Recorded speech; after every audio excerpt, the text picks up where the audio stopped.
Are you a lifelong fan of General Hospital? Are you a new fan who wants to know more about the history of the show? Do you enjoy talking about the show with others? Do you find yourself yelling at the TV? Is your self-care an hour a day in Port Charles? If so, we invite you to join hosts Amanda Kimmel and Shannon Coach at the place where all the hidden conversations take place and secrets are revealed. Meet us at Pier 54, A General Hospital fan podcast.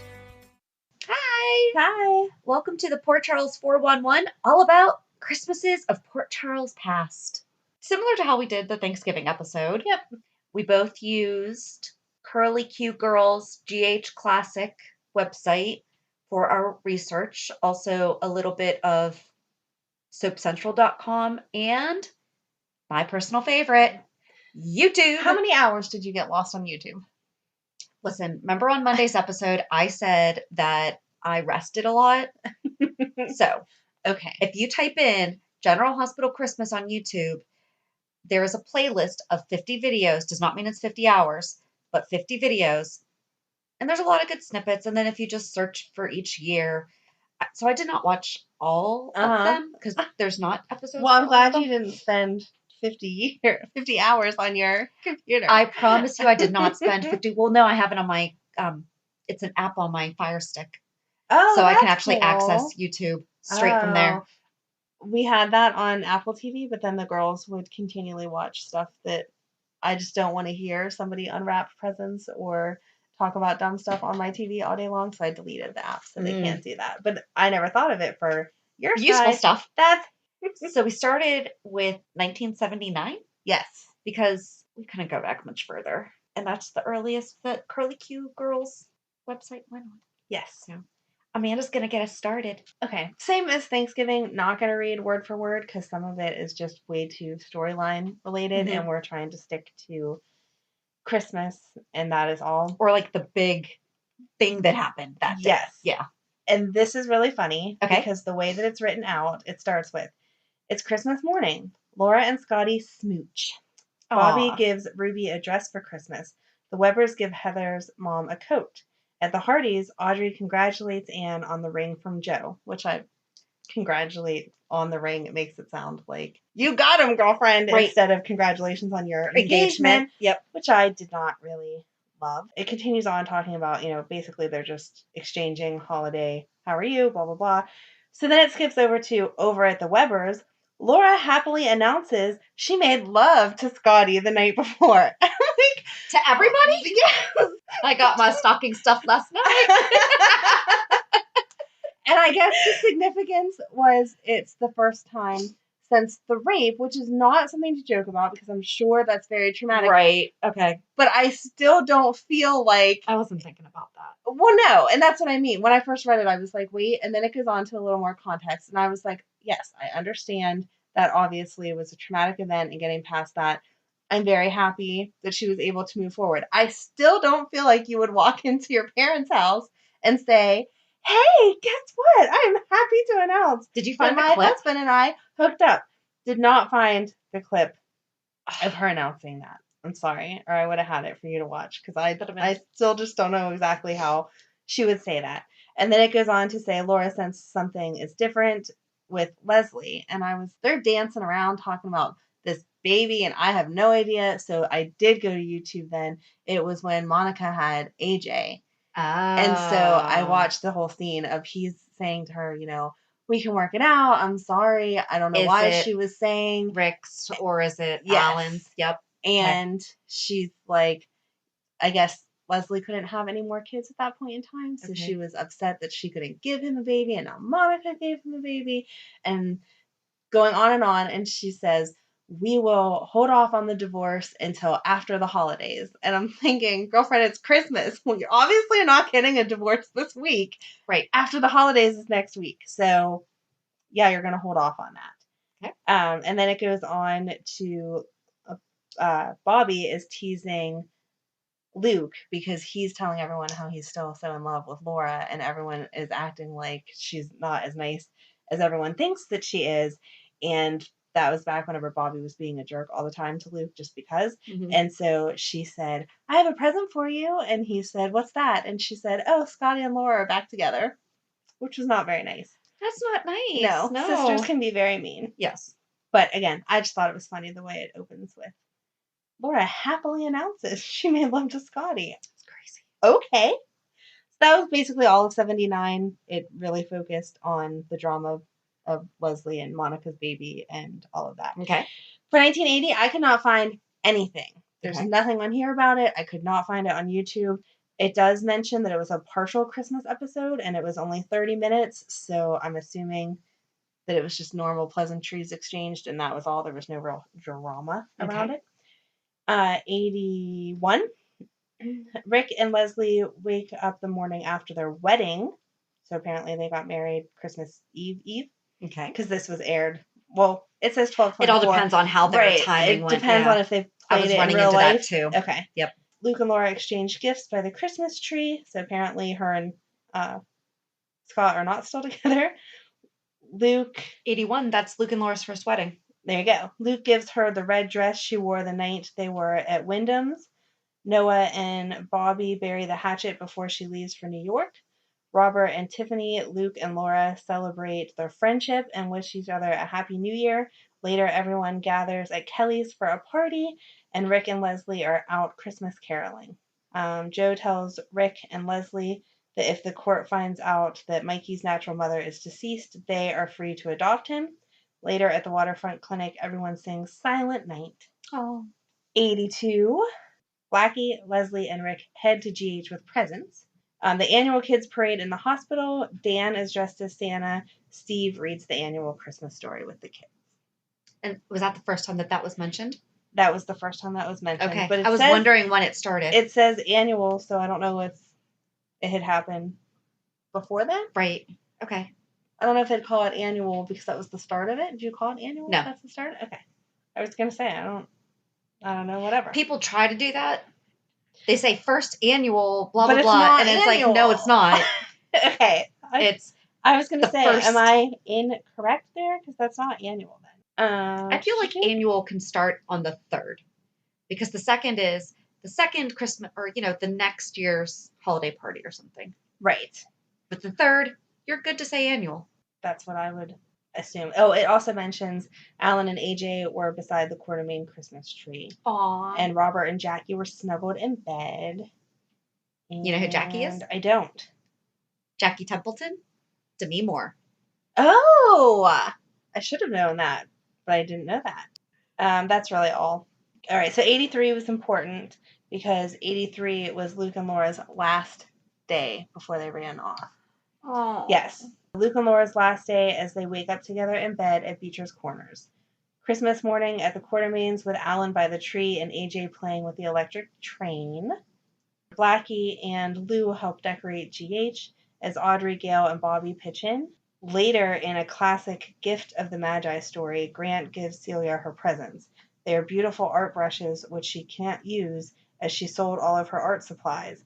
She asks Grant to open his gift, which is a ski trip, but he sold his skis to pay for the art brushes. Aw. Yes.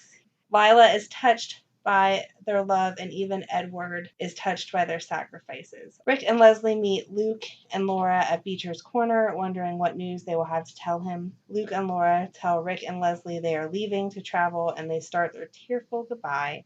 Luke and Laura return to the mansion to gather their things and say goodbye to the mansion. Luke and Laura stop by GH and listen to Dr. Hardy tell the children at the hospital the Christmas story one last time. Luke and Laura sneak away and walk out of the hospital to begin their new life together. Are you going to cry? Are you sad? No, because I know that they come back. That's a spoiler. Don't tell everyone Spoiler that. alert, Luke and Laura come back. Shh, you're not supposed to know that. That was it for my first couple years. Luke and Laura drama. So I did 84 through 87. And I like that they mentioned that AJ was sitting around the tree with the train Electric because train. it was mentioned around mine. Did you grow up with the train under your tree? I did. I did too. And so did my husband. Is that a really common thing? I don't know. I just kind of thought that it was. I don't know about now. In 1984, Robert and Holly were planning a party for Mr. Donnelly coming to Port Charles. And Felicia was being stalked. So she was like off in a safe house and everything. And Frisco was not being played by Jack Wagner. What? He was temporarily played by Kevin Bernhardt. I did not know that. They announced it. The role of Frisco Jones will be portrayed today by Kevin Bernhardt. Was it a couple weeks? A couple months? I don't know, but he was in both episodes that I watched. Oh. Yep. Okay. Holly's planning the party and everything. She's going over the list, and Robert's like, "How about you do our guests a favor and don't cook?" That's not nice. No, it wasn't. He really kind of said it like that. So she's like, "Fine, we'll try the new Port Charles Hotel caterers." Oh. Yep. Tony and Tanya got engaged. Tony, Felicia, and Josh decided to go caroling with Frisco outside the Scorpios. Frisco had surprised Felicia with flying in her grandmother for the holiday. We see the parade of children at the hospital, and Tony and Tanya led the kids singing Rudolph the Red-Nosed Reindeer. And this is back in the day when they actually led them around, like through the halls. They were all singing and everything. The nurses and doctors were going through. And for some reason, at the Scorpios, they had a piñata, and Felicia broke it open. I don't know. Wow. Yes. But then back at the hospital, Santa arrived with gifts for the kids and wanted them to learn about the real meaning of Christmas before opening their presents. And so Dr. Steve Hardy read the Christmas story, and then they sang Joy to the World. And I love how Steve always read it because he always engaged the kids.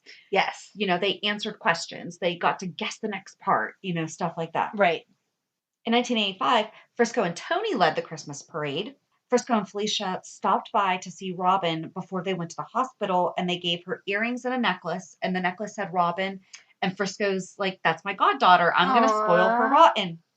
And there was a kid that was recording the parade like he was doing a newscast. Okay. He had a microphone and everything, and there was a video camera guy, and he said that he had been a patient one year and that being at the hospital wasn't so bad, that we shouldn't feel bad for them because they take great care of them.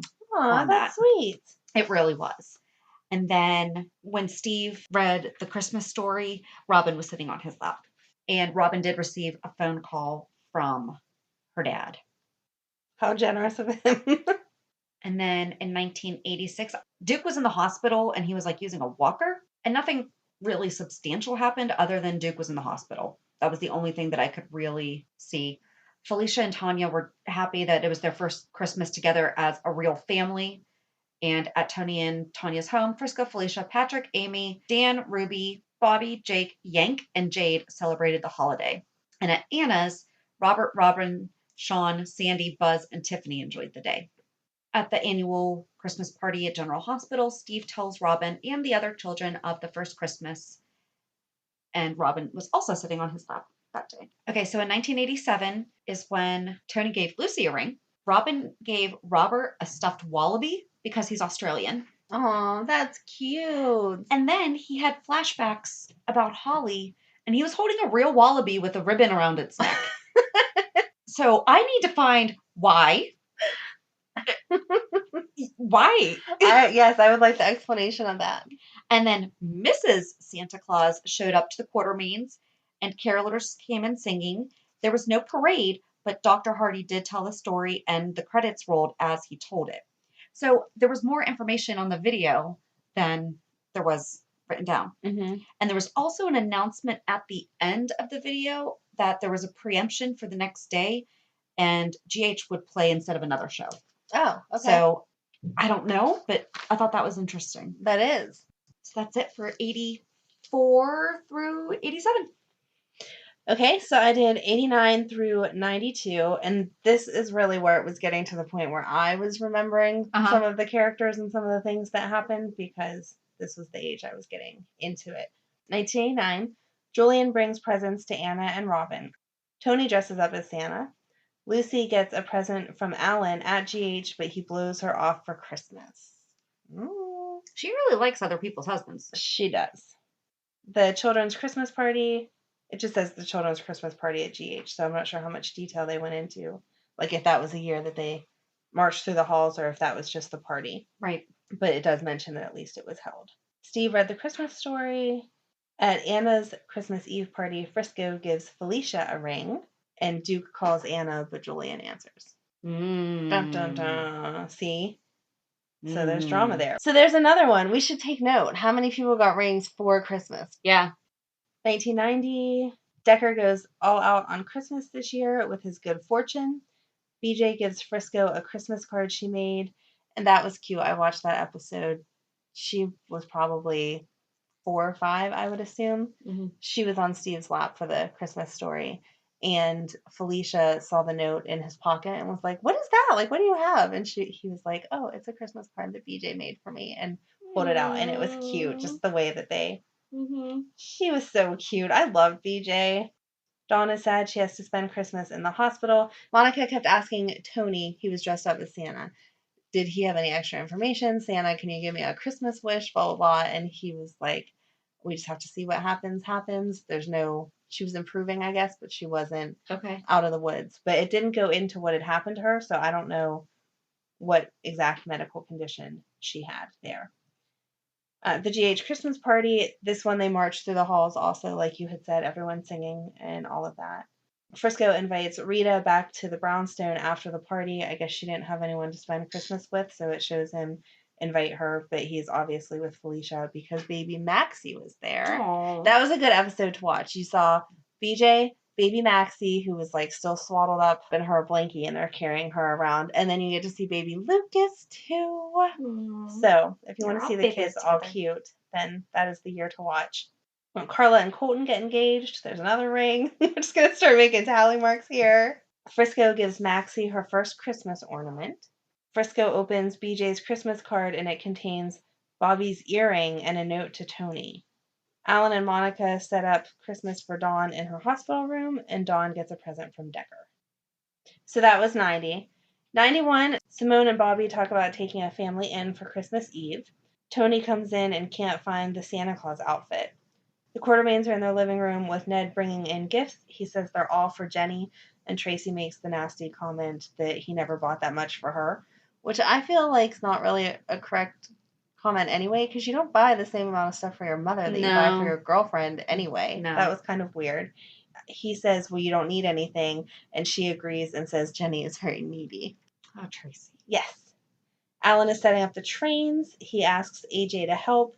Jason comes home from skiing, and the whole thing becomes all about Jason. And so it goes on and on multiple times about how unhappy AJ is because they ask Jason to help with the trains then. They take him to the hospital to show everyone off and talk about how wonderful he is. And he goes on talking about where he stayed and what he did and what all he saw. And AJ is pushed aside. Yeah. Because he is not the golden boy. This has nothing to do with storyline, nothing to do with Christmas storyline, other than it was the first time that Brenda was mentioned, was Christmas of 91. Oh. Yes. Bill calls Julia in her hotel room. He hangs up on her. She thinks it's Brenda returning her call. And that was the first day that we ever heard any mention about Brenda. Did they say that specifically? It was the first time Brenda ever mentioned? Yes. Nice. Well, at least as far as they recall also. So okay. I'm assuming we're all on the same page. Cool. The Qs arrive, and there is a crisis that they can't find the Santa suit. The Scorpios, they lose that thing a lot. They do. The Scorpios are having their Christmas Eve party. Anna looks at her gift under the tree that was delivered, and she hears that it is ticking. This was so ridiculous, but I remember this. She runs off to defuse it and figures out it's an antique clock that Robert was giving to her. The life of a spy, skeptical of everything. Yeah, don't ever buy a spy a clock. You don't know what's going to happen to it. Dominique shows up at the Scorpio house. Mac is thrilled. Bill shows up at Julia's hotel room and gives her a gift. He invites her to Bobby's house. She says yes, and Robin is dressed in her elf costume for the hospital Christmas. 91. Tony visits Amy dressed up as Santa. Bobby brings BJ to the Christmas party. Connor sings. The Quartermains are there. Robin is worried her parents won't show up. Mac and Dominique reunite. She tells him about all the changes she is making in her life. He's amazed at how strong she is. Aww. The doorbell rings. There's a delivery for Anna. Mac tells her to put it under the tree. Robert and Anna go to pick up Robin's presents. Tiffany covers the hospital party and the homeless project for her television station. Scott and Lucy show up with gifts for the homeless kids who are coming to the party. Aww. Lucy's upset she's not invited to Bobby's party, which I'm not sure why that's ever shocking to Lucy that she's not invited places. Right. She tells Scotty she doesn't want to be alone for Christmas. Bill, Sly, and Julia show up to the party. Robert and Anna show up at Sean's with Robin's new bike and asks if they can keep it there till tomorrow. They tell him Dominique has shown back up, and Mac brings Dominique to the hospital party. The hospital parade continues. Steve tells the Christmas story. Bobby invites Lucy to join them and put aside their differences for one night. Lucy turns her down. Scott tells her to shut up. Robert and Anna talk about how much Robin has grown up. Dominique and Mac almost kiss, and Charlotte shows up. Dominique tells Charlie she knows why she told her not to come see Mac, and she figures out Charlie's game, which again, that's more storyline than I know how to get into. The Quartermains are back home with the two homeless families that they had invited to spend Christmas with them. Edward welcomes them. Alan introduces them to Tracy, Paul, his sons, etc. Ned gives Jenny a ring. There you go, there's another one. Ned gives Jenny a ring while Paul looks on longingly. Dominique tells Charlie that she is moving back into her apartment over the outback. Dominique tells Charlie to find another place to live. The Quartermains are in their living room again. Lila tells the families about how each ornament is special. Tracy says they are all from Lila's trips around the world. They all comment on how nice it is to have Edward back. Sean gives Tiffany a necklace at the Scorpio party. Anna wants to open her gift now. It's a jade statue. Back at the brownstones, Scott gives Lucy an antique perfume bottle for her new perfume. She is happy he is backing her up in spirit. They kiss. Ned and Jenny show up. It starts snowing, and at the Scorpios, Connor plays the guitar and sings. Aww. 92. The Quartermains are all in a foul mood for Christmas. Jenny brings presents to the mansion. Tiffany decides that she and Lucas will not be going to the GH Christmas party. At the GH Christmas party, Ned accuses Jenny of trying to buy sympathy from his family. The GH Christmas party gets underway. Jenny tells Julia she is trying with Ned, but he will not have any of it. Tiffany and Sean bring Lucas to GH. Paul sees Dylan, but tells Tracy he is not staying for Christmas morning. Steve reads the Christmas story, and Tony makes his appearance as Santa. Ryan shows up with presents for all the kids and tries to give Maxie a gift. Reginald gives Tracy a bell for Christmas. Bobby gives Lucas his Christmas present, and Bobby and Tiffany manage to get along. Ned joins Julia back at her hotel suite, and the episode ends with a Christmas montage. There's a lot of those. Yes.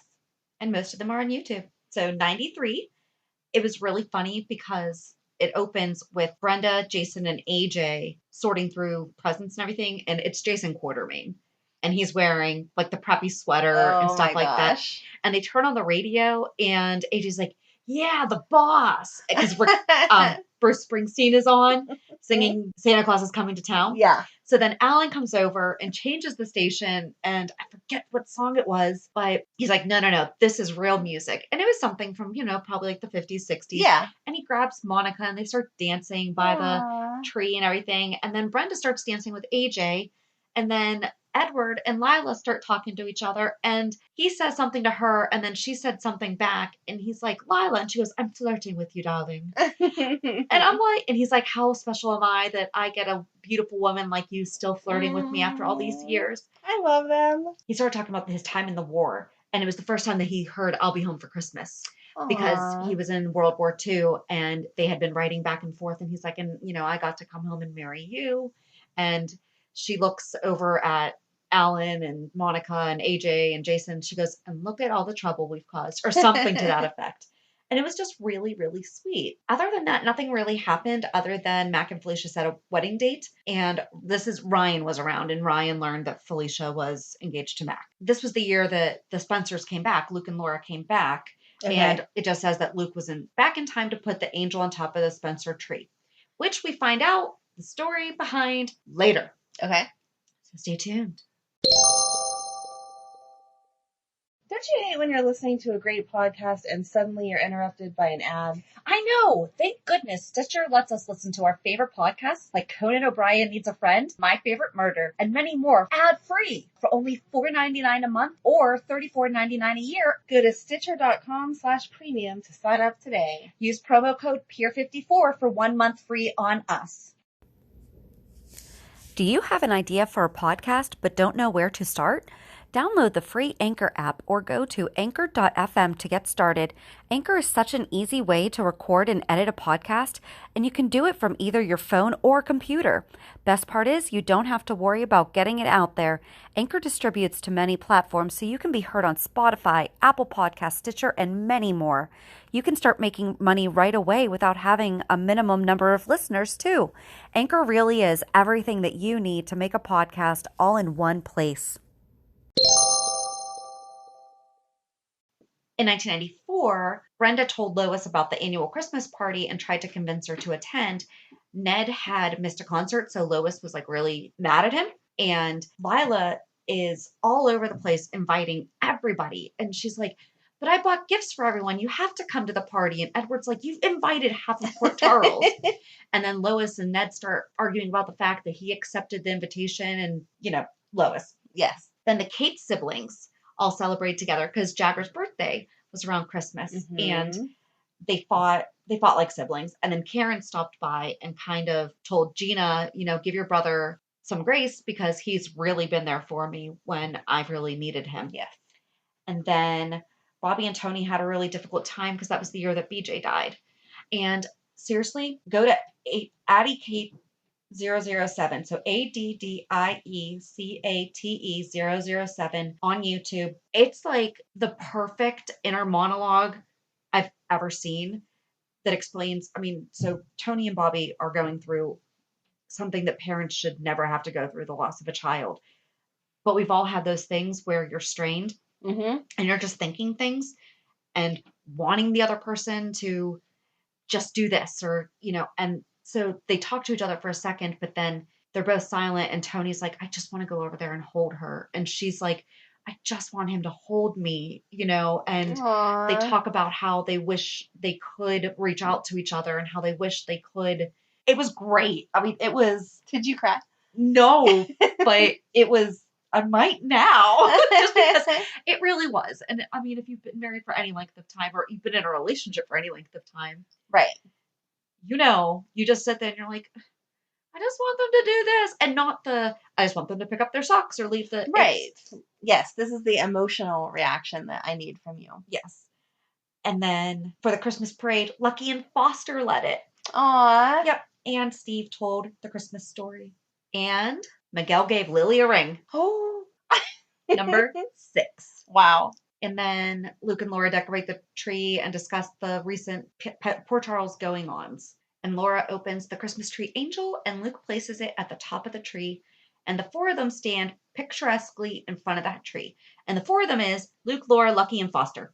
No Lulu yet. In 1995, Alan and Tom argued over who would sit in for the ailing Steve Hardy, who couldn't be there to tell the Christmas story.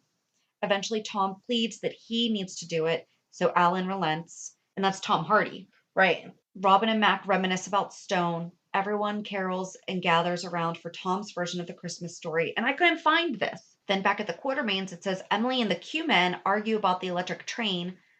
Alan is holding out for the traditional circle around the tree, but Emily, demonstrating her developing talent for male manipulation, begs Alan for a larger run. Eventually, he agrees to everyone's delight.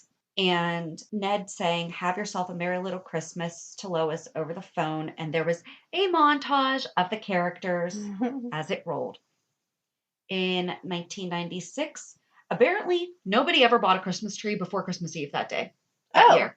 Okay. Nobody. Jax and Brenda were having their first Christmas together, and he had just come back from Australia and brought ornaments that he had made as a kid. Aww. I know. And they talked about adding to their own collection in the years to come. It was the first year without Dr. Hardy.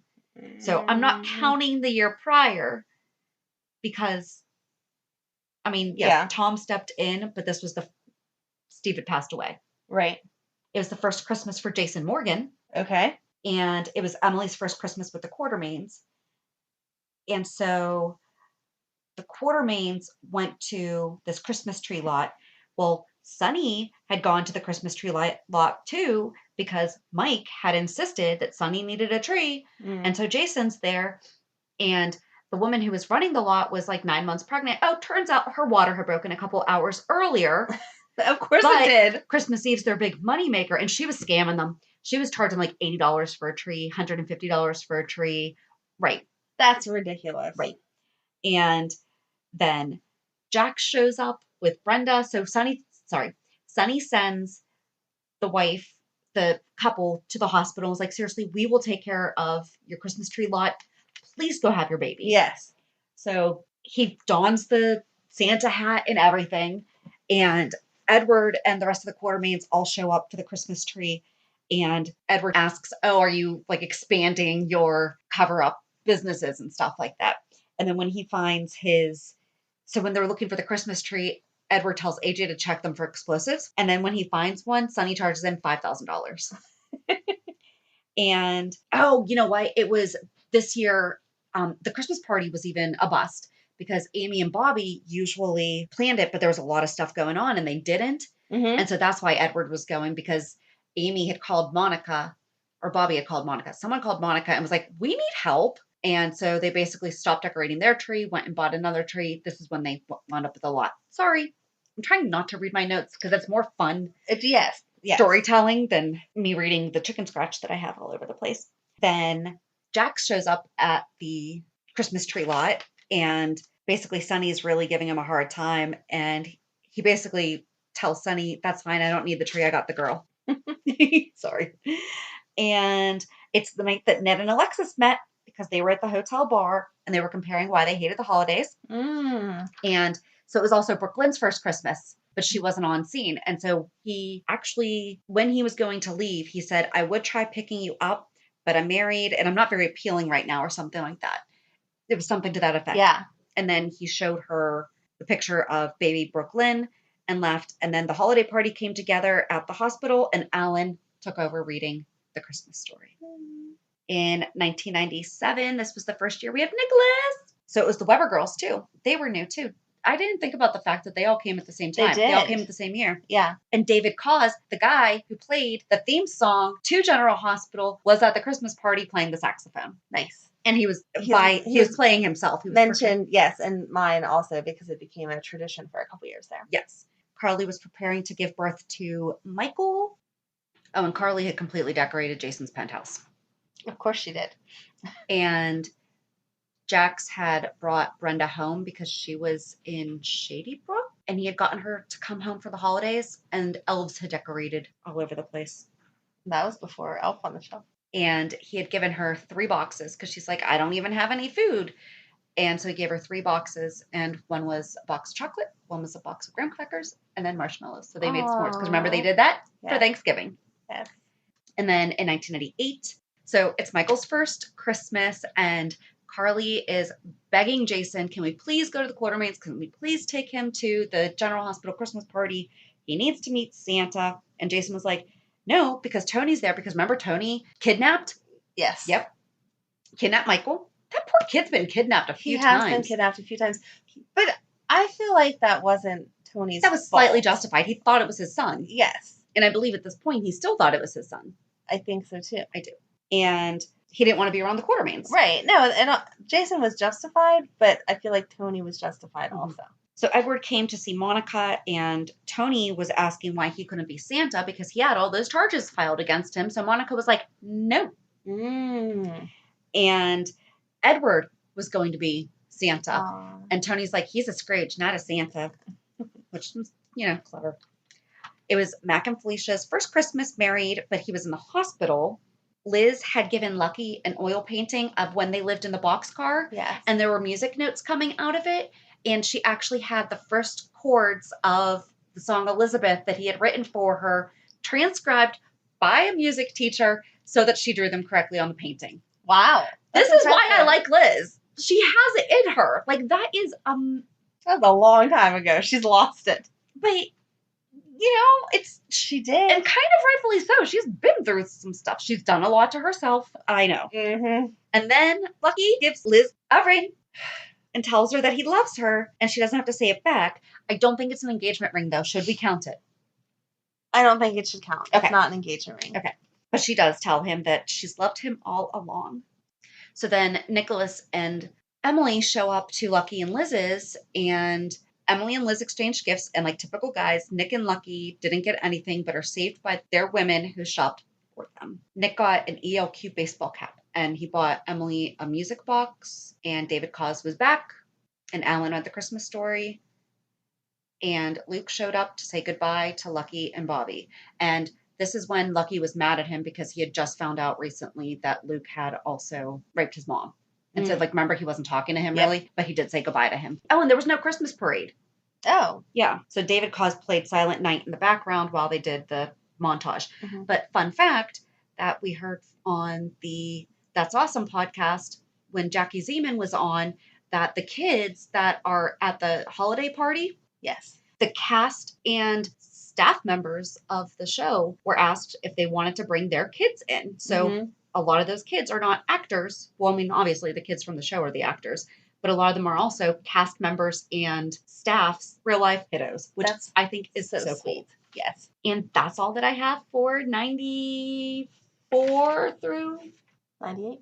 Yeah. Okay, so 99 to 2003, this one had paragraphs and paragraphs and paragraphs, tons of extra storyline, which was interesting because it's been a while, but at the same time, I didn't want to read all of that to everyone, so I just kind of summarized it. But my first sentence says, Tony Santa again, and now that you said that he couldn't be it because of kidnapping Michael, makes sense. He was excited to be Santa again. Luke and Elizabeth shared a nice moment missing Lucky. She went to his office and he was just sitting there drinking, and she talked to him and invited him to the Christmas party, and he said it was the best invitation that he had had all millennium, and no, he wasn't going to go or whatever, but they just sat there and kind of discussed. Well, this is when we thought Lucky died. Yes. So just discussing their mutual missing of Lucky. Dave Cause plays at the Christmas party, and it said that Lucy, I guess, I'm assuming it was like one of the Lucy regular skits, where every year she would introduce herself, even though he had already met her the previous year, so that she could get FaceTime with him, which is not shocking as Lucy is. But after you said that he had been there a couple years before, I was like, okay, because I didn't 100% remember that.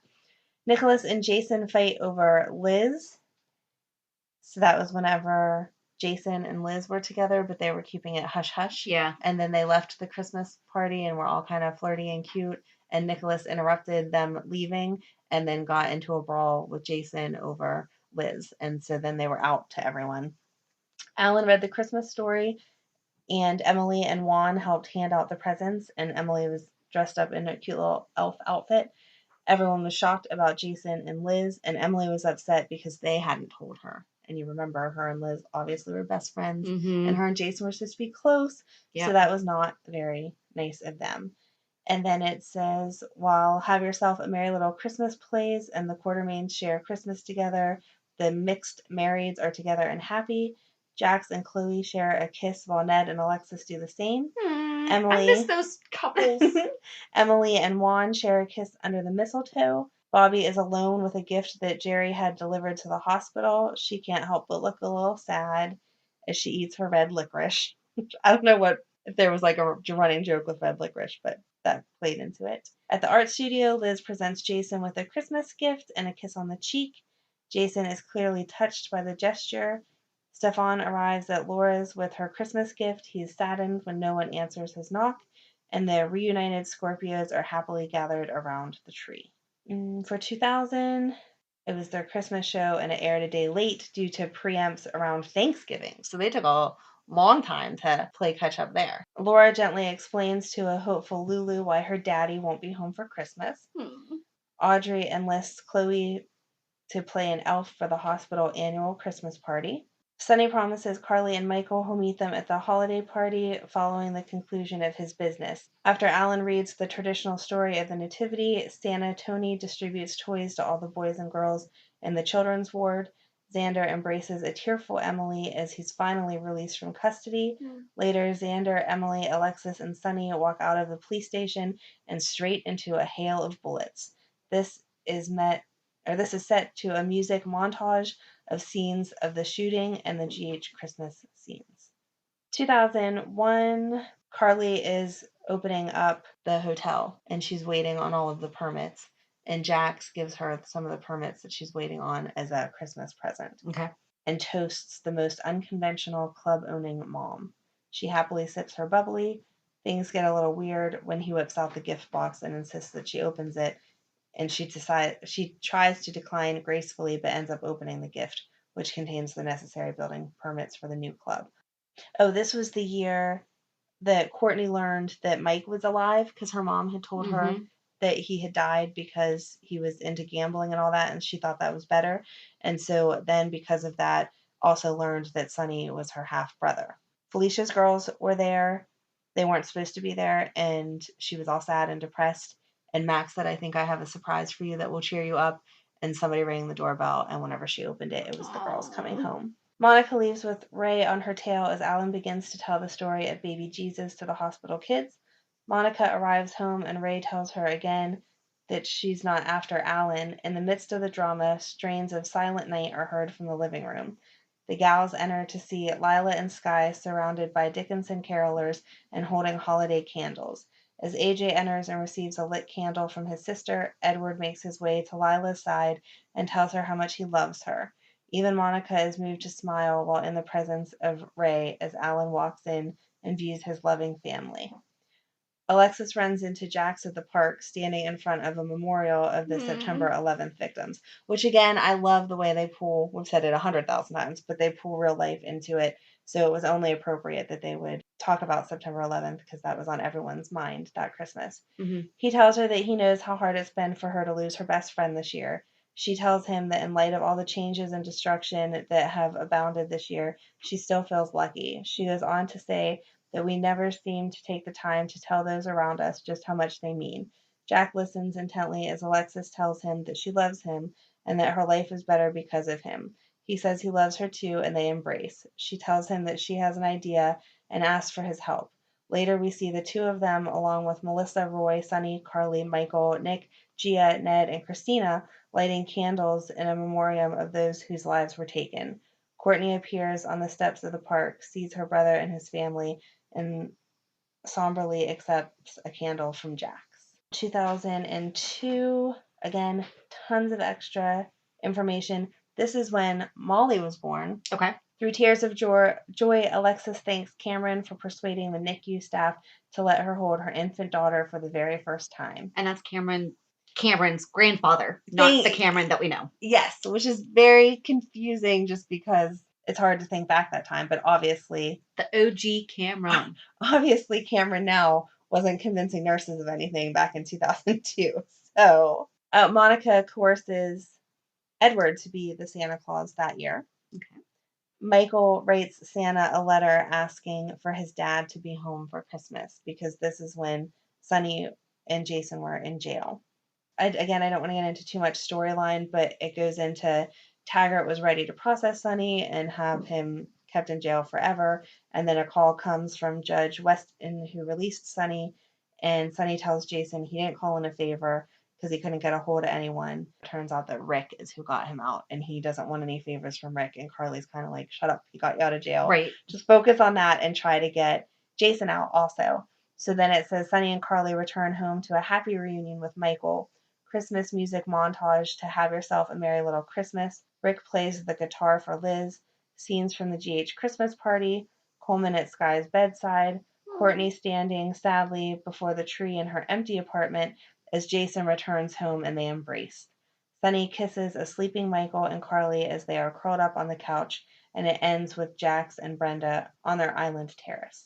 2003, are you ready with your pen? Mm-hmm. Nicholas presents Emily with a gorgeous engagement ring for Christmas. He sold Wyndham's early in order to afford to buy it for her, but unbeknownst to Nicholas, Emily, with a little hope from Alexis, was the buyer. She returns the deed for Windermere to Nicholas as his Christmas present. I knew they played that storyline a couple of times. Keep a track of that too. Not crazy. I knew it happened. At General Hospital, minutes before the pediatric children arrive for the Christmas celebration, in front of Dylan and Tracy, Sage and Georgie get into a fight. The girls attack each other, shrieking insults until Brian and Dylan are able to pry them apart and they are told to behave. Things eventually settle and the children arrive to see Santa, played by Cameron, again, Xander's dad, and hear Alan give the traditional Christmas reading. Oh, and then it goes on to, this is over 2 days. So on the 23rd is when it shows all of what I just said. And then in the middle of that, Lulu wants Luke around because this is when Laura's in her catatonic state or whatever. So Nicholas shows up to Lucky's house for the party, and Luke is there peering in the window but not going in. And Nicholas kind of calls him out on, why don't you quit being a jerk and go be a dad for your kid, because that's what she needs. And so then it goes into, he goes back to the casino and sits at the bar to have a drink. The lights begin to flicker. He gets up to look around, and suddenly before him stands the ghost of Stavros Cassadine. Luke stares at Stavros as he presents him with his last chance to escape his fate.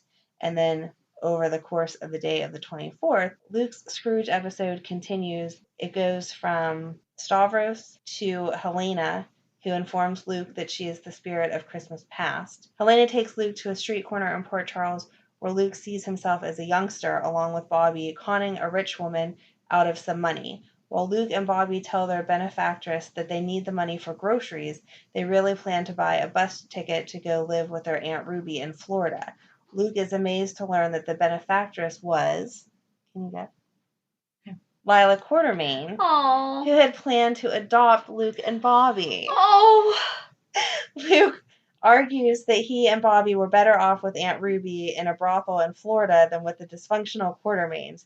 However, Helena next whisks Luke to a scene from his past where Luke successfully convinced Bobby to turn tricks for a couple of more years until they had enough money ahead to quit that life. The next spirit to arrive is Nicholas, who declares that he is the spirit of Christmas present. Nicholas whisks Luke to the docks where they find Scott making off with the cash that has just been donated to the children's charity.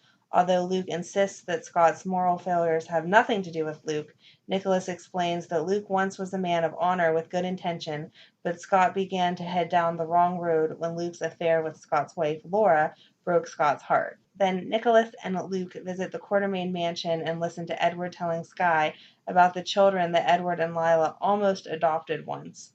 Luke feels compassion for Skye and becomes alarmed when a melancholy Skye prepares to take a drink. I don't want to keep reading it because there's tons more paragraphs, but it's basically just that's the Christmas story. That's really cool. I like that. So that was cute. And then, who was Tiny Tim? When Luke awakens alone, he finds he is once again aboard the Haunted Star. Luke is elated when he discovers that he is alive after all and that it is still Christmas Day. Luke rushes out to buy Christmas gifts and runs into Michael and a bodyguard as they are walking Rosie. Michael is mystified as Luke cheerfully wishes him a Merry Christmas. Luke rushes to find Lucky and surprise his son by announcing that Luke is coming to Bobby's later for dinner. Next visits the Quartermain mansion, and knocking a cup of coffee out of her hand, Luke implores Skye to resist the desire to drink and instead accompany Luke at Bobby's to celebrate Christmas. So that was the end of 03. It really is, like, I want to go back and watch that whole episode of Luke. And yeah, that sounds like a really good one to definitely go back and look. All of his stuff. So 2004 is Elizabeth Suncamp's first Christmas. Aww. Other Cam has since passed on. Yes. It was the first one without Lila. No. And there was a huge blizzard. And also... Was it a blizzard or did the whole town get frozen over? No, we did not bring back the Ice Princess for this. It was a blizzard. Alexis, and this goes back to what we were talking about on Monday's episode about the whole custody thing and everything. Alexis is trying to outdo Sunny on the Christmas tree, and so she wants a bigger Christmas tree. So she and Rick go to the farm to cut down, or go to the woods. They don't even go to a farm to cut it down. And sure enough, blizzard hits. They wind up getting snowed in a cabin. In the meantime, Sunny and Alexis have been arguing over having Christina baptized, and he had scheduled for her to get baptized on Christmas Eve. And Alexis is like, I need to get home. You know, I don't want her to be baptized, blah, blah, blah, blah. And then Christina winds up spending the night, and they didn't hear from Rick and Alexis. And he's like, this is not like her. She does not give me an extra minute than I should have. So, and no one's answering phones. So something's going on. Then Jax was talking to somebody, and he found out that Rick and Alexis hadn't come back yet. Oh, he had stopped by Jason's or Courtney's. And Jason had gotten stuck in the blizzard. Okay. And she's like, nothing happened with me and Jason. And he's like, I actually believe you. But we can't find Alexis, so I need to get on my helicopter and go find her. And so So Alexis and Rick did find a really, really great tree, but Rick had to burn it to have a smoke signal. I hate when that happens. I know. And they were able to be found because of the smoke signal. So wow, that was genius. I wouldn't have thought of that, I don't think. And then Courtney, Jason, and Sam were all at Kelly's when Mike Corbin owned it. Mm-hmm. And Courtney's like, Carly asked me to get a christening dress, but because of the snow, I didn't get to the store yesterday because we wait till the last minute. And christening dresses are kind of important. You don't really hold off on those, but okay. This is also a month and a half after Sam lost her Lila. Okay. So if you don't know, Sam McCall was pregnant with Sonny's child and miscarried, but she had named her Lila. Mm-hmm. And Sam said, I think I might have something for you. And Sam came to the rescue and gave Courtney the dress that she had bought for Lila to be christened in. And she says, I don't really know that much about clothes and sizing and everything, so I don't know if this is the right fit. And then Alexis shows up to the Corinthoses. She's like, I just have to run home and get changed. And Sonny's like, there's no time for that. And so Carly offered her clothes. And then Alexis is kind of rude to her and said, I haven't been a size 2 since I was 12, which is not very nice. Like, Carly just said, you can borrow some of my clothes. Right. Come see if we have something. And you're going to respond in that nasty way. And then Carly, in her way, comes back and says, well, maybe I still have maternity. Oh. And then Edward was having a really difficult time and didn't want to be at the hospital because he missed Lila. And Tracy she got Lila on him and was like, no, you need to be here for Mom. Right. She'd want you to be. And he's like, don't tell me what your mother would want. And blah, blah, blah, blah. And then Georgie was dressed as an elf, and she's the one who led the parade. So we had a mini parade, which was the kids coming around the corner. Okay. And Alan read the Christmas story. In 2005, it was Jay Sam's first Christmas, even though they had started kind of seeing each other a little bit, but yeah, right. Official. Emily was with Sonny, and Carly was in. Oh. Uh-huh. I hated that storyline. I hated it. It was gross. I hated that storyline. It was just not good. Mm-mm. And Carly was in Roselawn, and she walked in on Emily talking to Dr. Kim, and she thought that Emily was trying to keep her away from her kids, and Emily was actually like, no, seriously, the kids need their mom on Christmas. I remember that. Emily was so nice. And this was Molly's first Christmas. Courtney was pregnant with Spencer, but Jax thought that it was his, but they were separated because she had been with Nicholas. She was decorating the tree, and he had showed up drunk at her house saying that he still loved her. And the next day he was apologizing and saying, I still love you and all this. And the baby started kicking. And so he got to feel the baby kicking. Then at the hospital, Noah Drake was Santa, and he was drunk. And not a lot of people could tell, but as the adult child of an alcoholic, you can always tell when your parent is toasted. Right. And sure enough, Patrick was like, really? You're going to be drunk at the hospital while you're being Santa as on Christmas. And Michael and Morgan walked up, and Michael asked Santa for their mom to come home for Christmas. Santa was like, wait, is your mom Curlyqgrl? And they said yes. And he said, and he's like, well, look over there. And she came through, and Emily had saved the day, and Carly was able to spend the time with her. Did Carly remember to thank her? She did. Oh, that's good. And during the closing montage, Tracy tapped Monica on the shoulder and gave her a little box.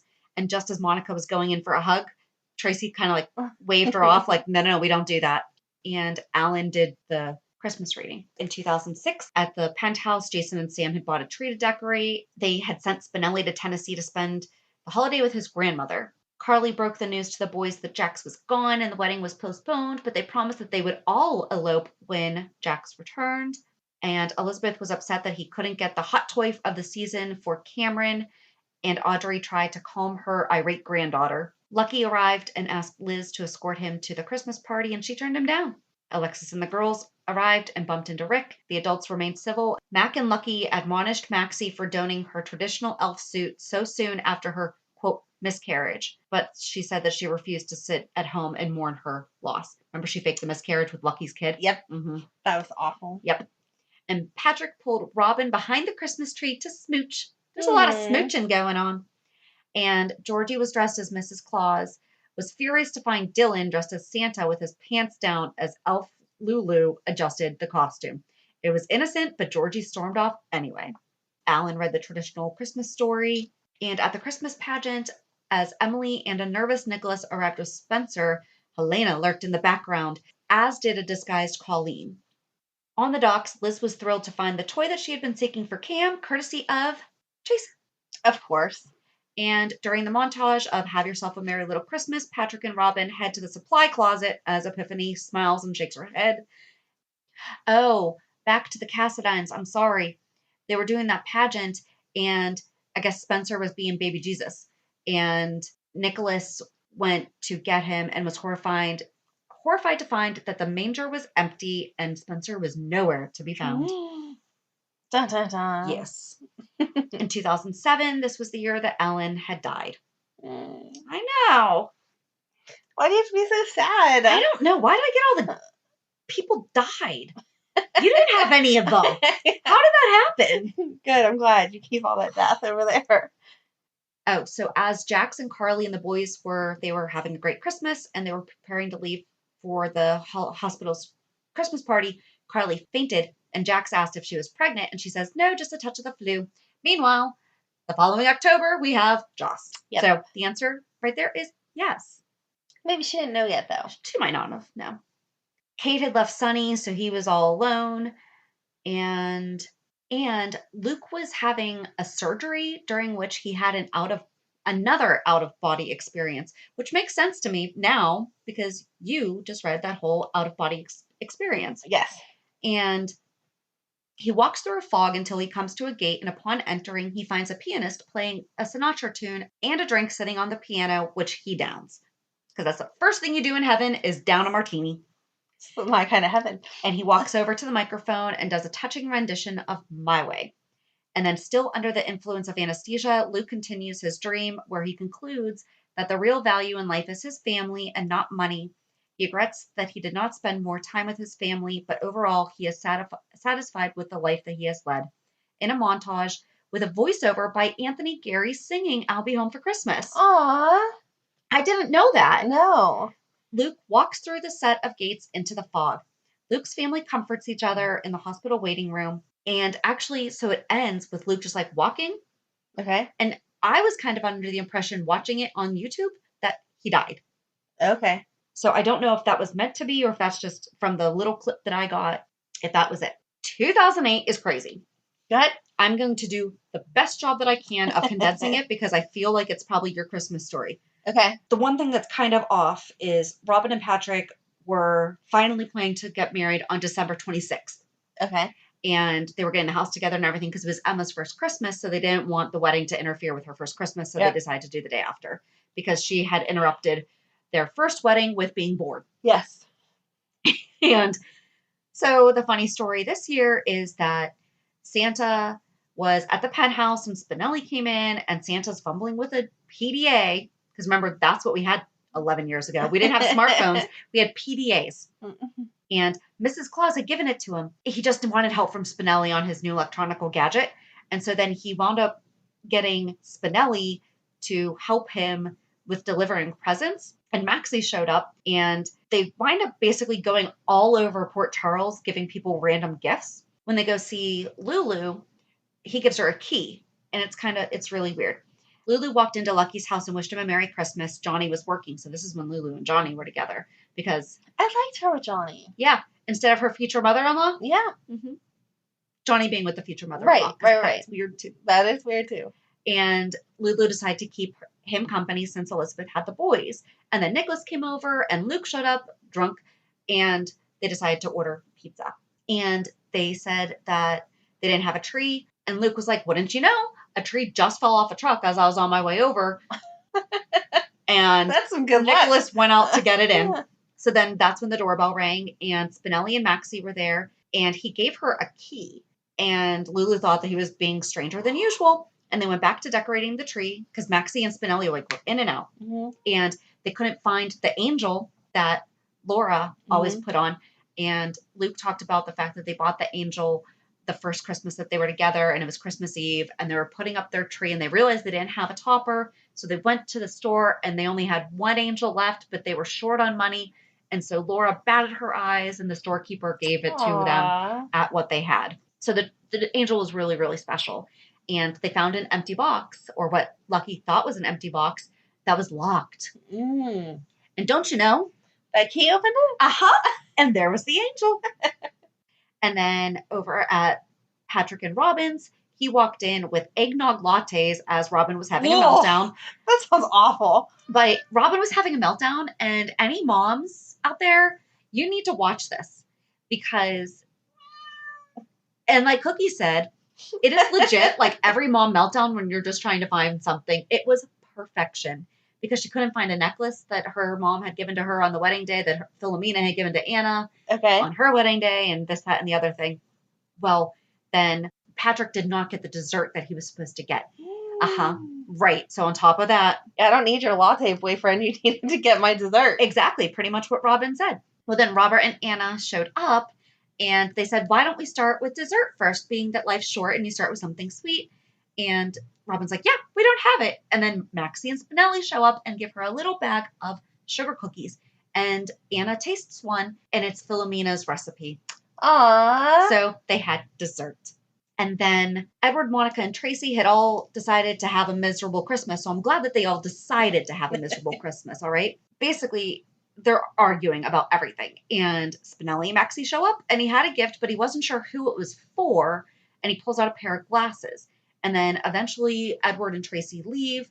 They were not very nice in receiving of Spinelli and Maxie. And so they get out, and Spinelli's like, but maybe these glasses mean something to you. I need to leave them. Right. Santa said I have to leave them. And so he's like, well, I'll put them on the tree. Well, then she puts them on, and Alan's there. Aww. And so she sees Alan, and he's like, do you remember the time that I threw these glasses at you because I said that maybe you need glasses because you only see what you want to see. That was sweet. And so they connected. And then Diane and Max had been supposed to be spending their first Christmas together, and Sonny needed Max to be hosting people at his apartment. So Max was like, well, I got us a hotel room. And Diane's like, but we're supposed to stay at your house. Why don't you send the people there? This, that, and the other thing. And Spinelli shows up with a phone so he shows up to Max and gives him a pawn ticket. And then he shows up to Diane and gives her a phone to call Max. I don't know why the pawn ticket. Okay.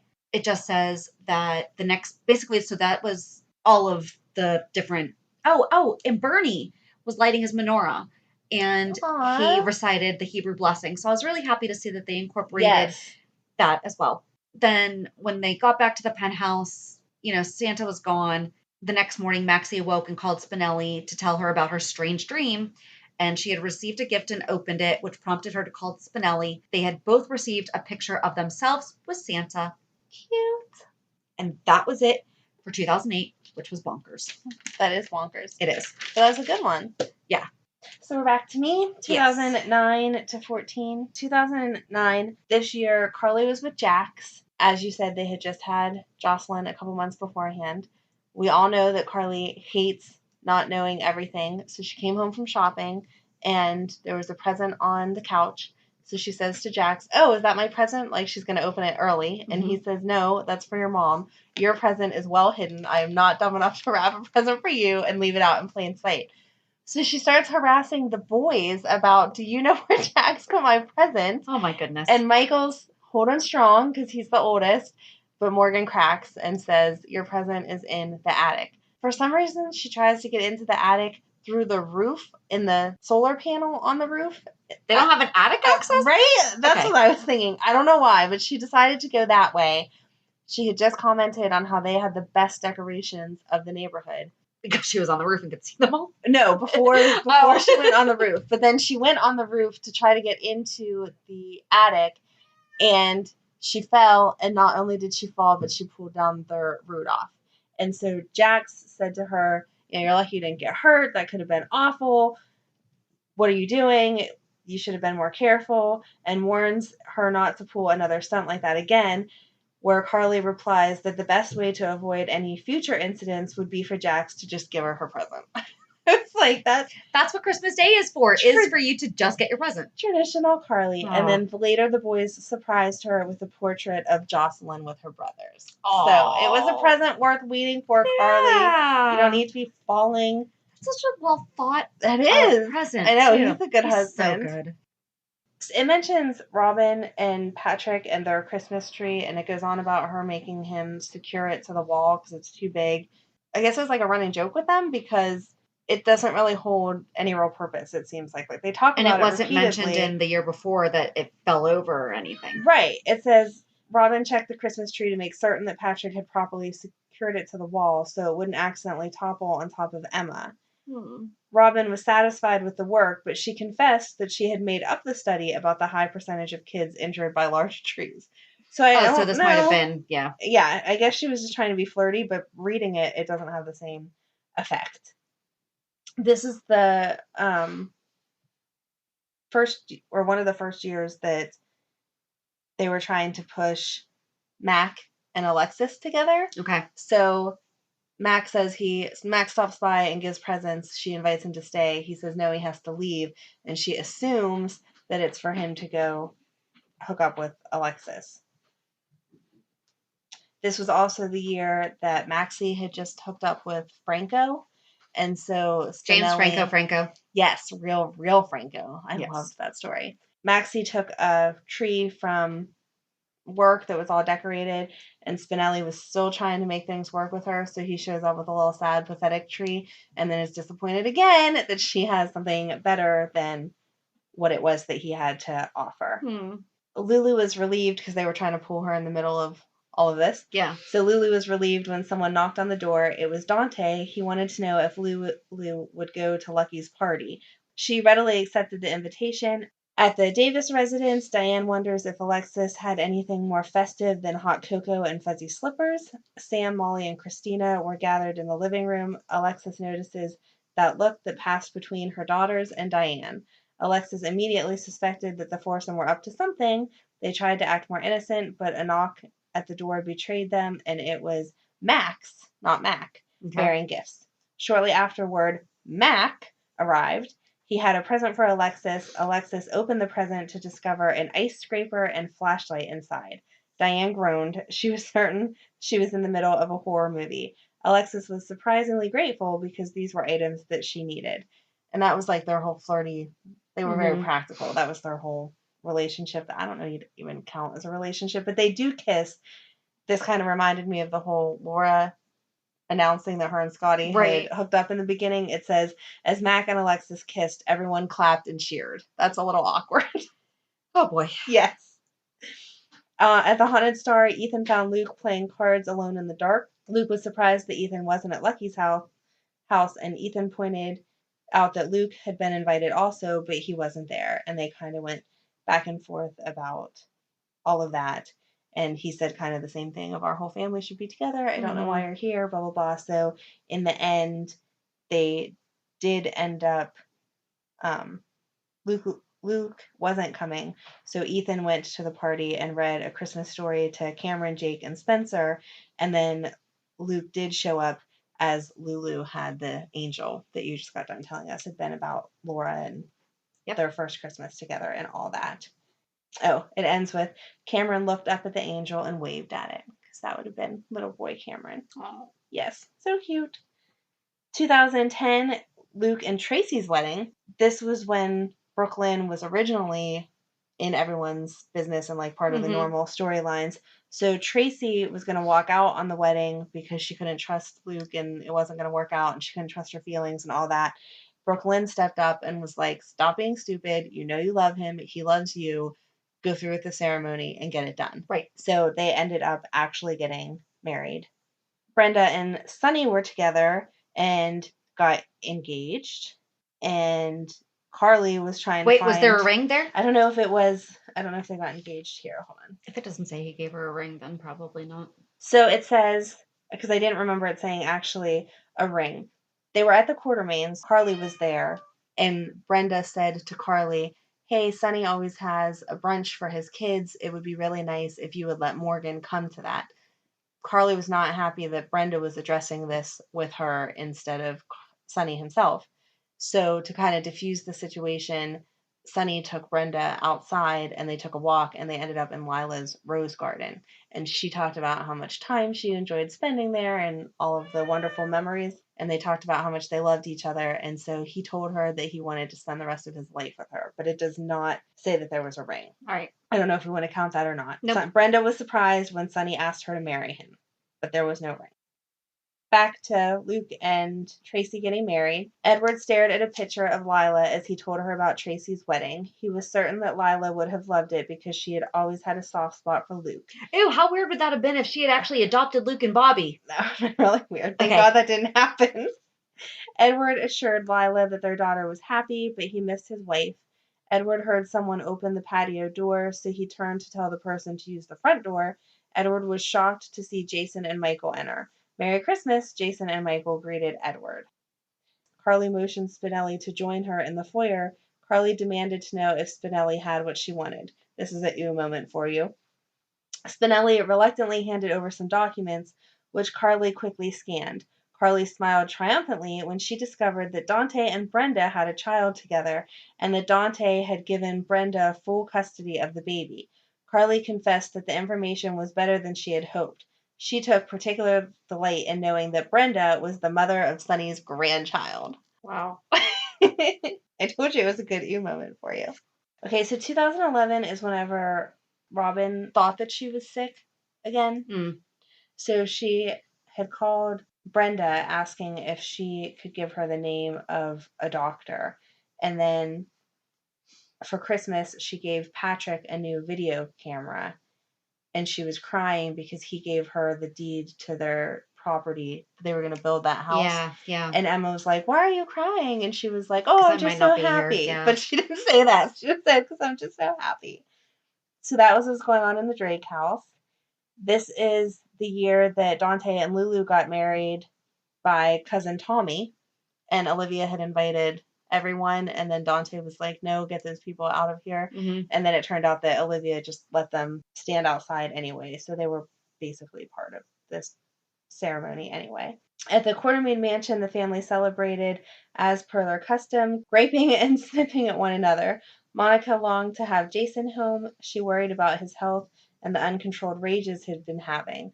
Edward reminisced about Lila's gifts, and Monica remembered Alan's. Lila had planned to give Edward monogrammed cufflinks the year that she had died, but hadn't ordered them in time. And then the last year that Alan was alive, he was planning on giving Monica a bracelet. So Tracy sent Alice out to go and buy those things for them. Mm. And then she wasn't able to get those in time. And Tracy was astonished, which, again, I'm not sure why you're astonished that things aren't open all hours of the day and night on Christmas and Christmas Eve. Jason and Sam shared a peaceful Christmas Eve at the penthouse. They exchanged gifts. Each had given the other an ornament by the same artist. She got the phoenix and he got the dragon. Aww. Yes, that was so sweet. But it doesn't say anything about the normal party or anything that year. So I don't know if they didn't do that or where that was. 2012, this is when Olivia was having her visions.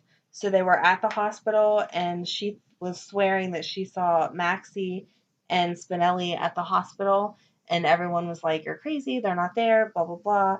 And so later that day, Lulu and Dante checked on Maxie to see how she was. And she said she was fine. And then they all went to a party. And later in the evening, she called Spinelli and said she needed him. She was just trying to break him and Ellie up. And then when he went to leave, after realizing she was just calling him to try to break him and Ellie up, she got really bad stomach pains and they went to the hospital. And that was when they found out that she was pregnant. Yeah. So it wasn't, I thought that was going to be when she miscarried, but she didn't miscarry till after the new year. AJ had invited Michael to his house, to the Quartermains for Christmas. Sunny had also. And so when Michael didn't show up because he was hooking up with Star, they both assumed that he had chosen the other dad. Mm. So that wasn't good for their relationships. Oh, and this was the year also, I watched this part of the episode. Lucy had on the cutest Christmas outfit. It was totally inappropriate for most people because that's what Lucy likes to wear. She stopped by to drop off Coco Cosmetics to everyone, and they had just realized that she still had the 1% of ELQ, and Tracy and AJ were fighting over who was going to be they like just sat there and kept trying to like woo her to take their side. AJ was getting her a drink.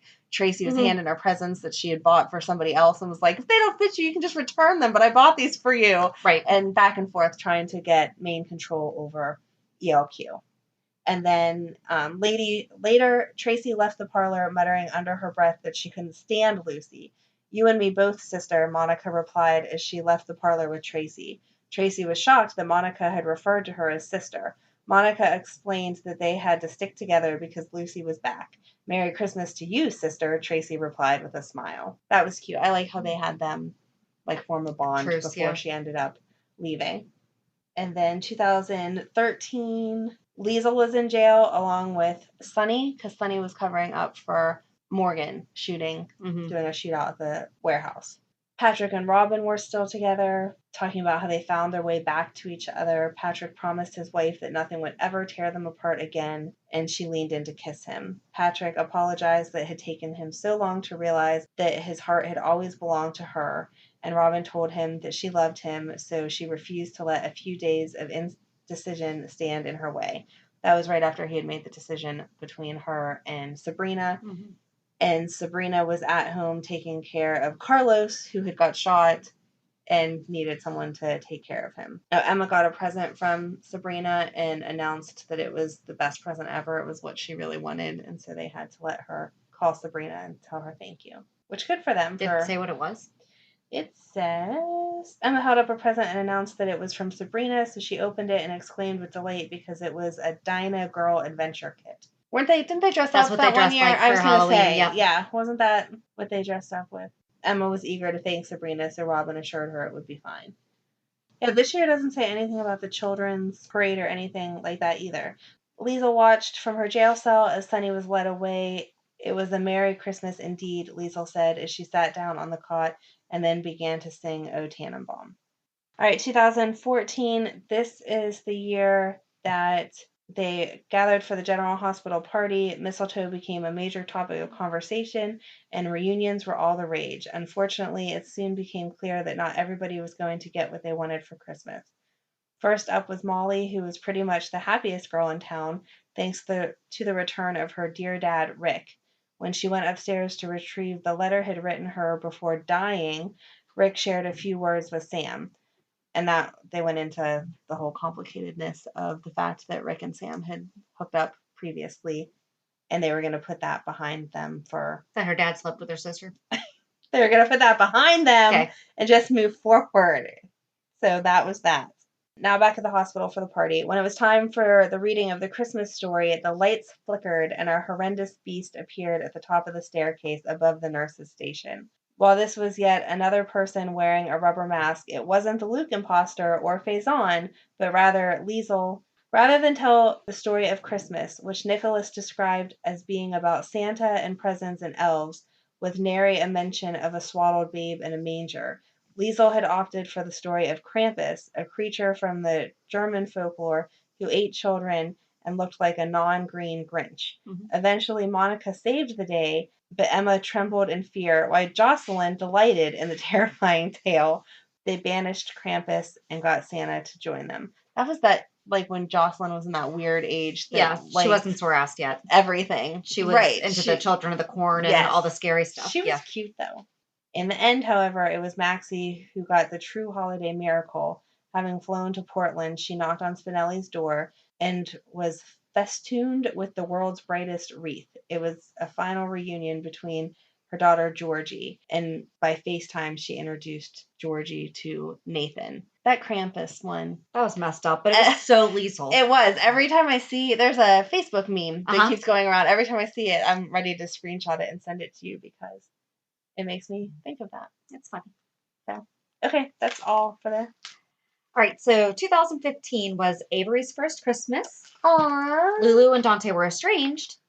Sabrina had just told Michael that the baby was actually Carlos's and not his. Kid Jake was back. So at the Weber house, Elizabeth was pulling out all the stockings and everything, and Jake was like, "Do you have one for me?" And she did, because she had kept it, even though he had, quote, died.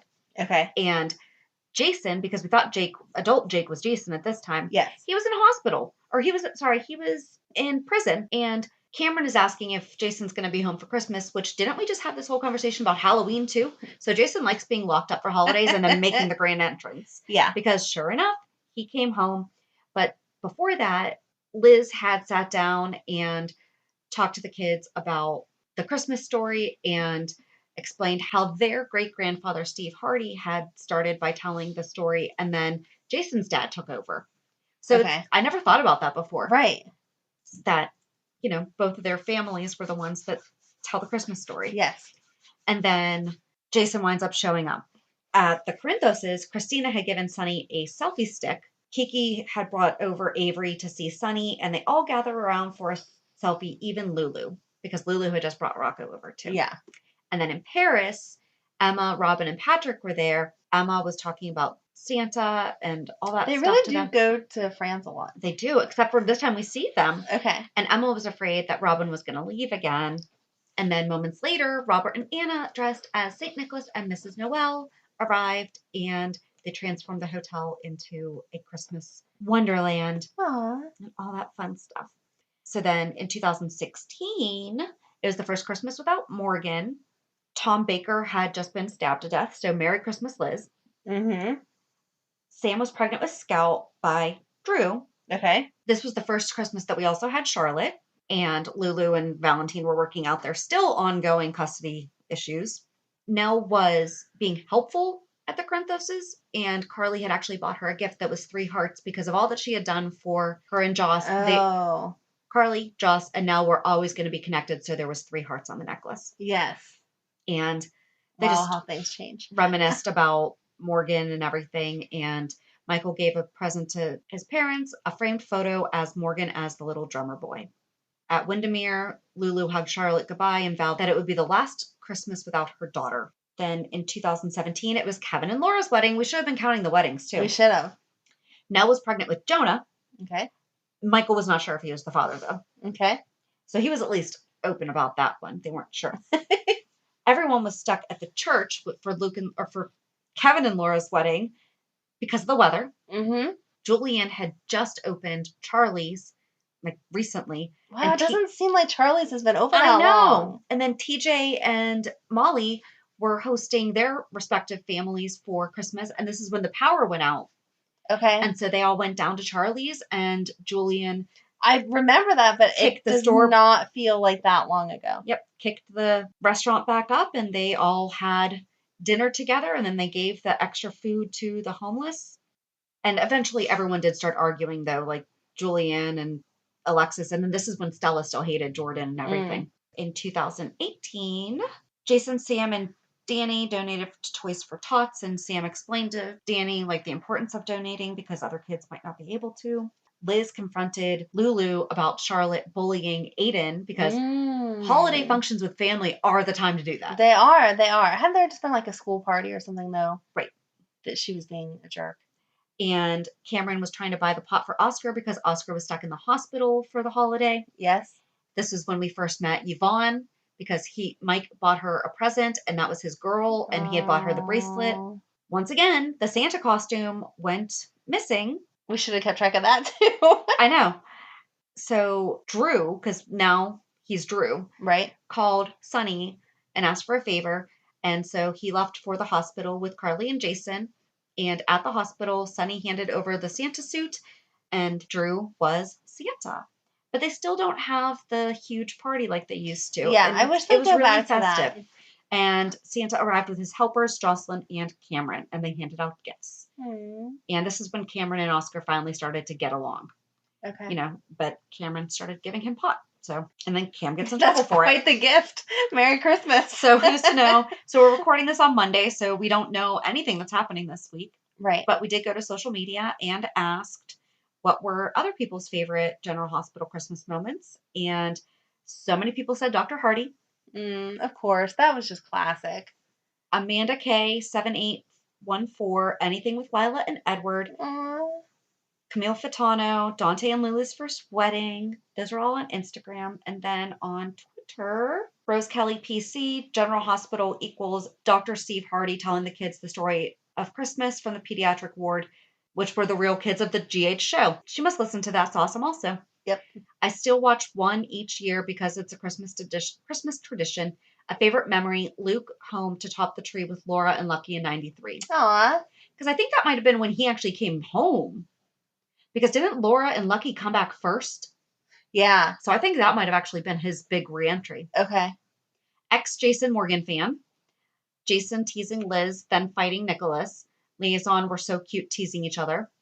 And Jesse Martinez, Elizabeth and Jason's Christmas in the studio with a little tree and the paper ornaments because they made a paper train and it was really cute. And so those were all on Twitter. So we hope that you have enjoyed our recap of all the Port Charles Christmas memories. If we missed something, let us know. So join us on Monday as we do a recap of this week's episodes.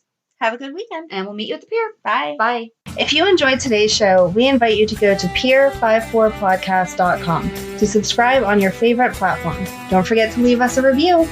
And you can also follow us on many social media channels. Just search for Pier 54 Podcast. Also, we are not perfect, so if there is something that we missed or messed up, just let us know by emailing us at pier54podcast@gmail.com.